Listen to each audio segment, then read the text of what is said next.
Hi, I'm Michael Cohn from Advanced Tubular Technologies.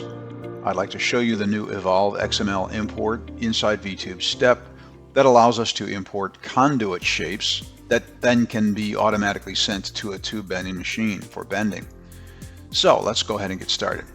This is how you import the new Evolve MEP XML file. It's right here. Now, if you're going to be doing a lot of importing of that particular file format, then I'd recommend that you move it up like this. Click on move up one time and then hold the enter key down and move it all the way to the top like this.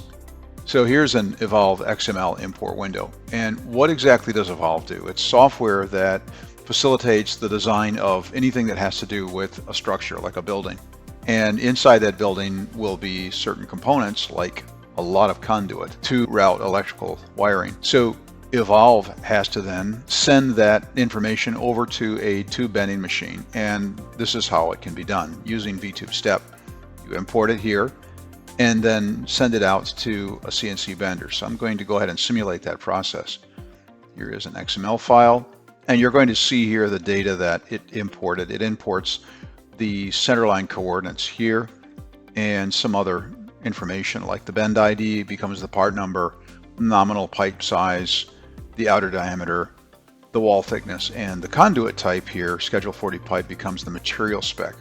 Now in VTube-STEP, if this is checked on over here on the right side, then if VTube doesn't find that this particular nominal pipe size with this conduit type does not exist in a row inside the valid tube and pipe size table, then it's going to automatically insert it if this is checked on. Now at this point, if you're connected to a bender, then you can send this information directly to a bender and bend this conduit.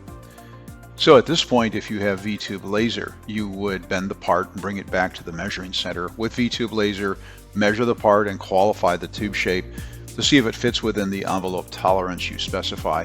If it's outside of the envelope that you specify, that you can go into bender setup like this and automatically send data over to the bender in order to correct the tube bending machine.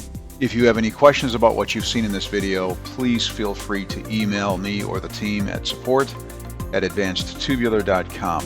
Thanks for taking the time to watch this video. Have a great day.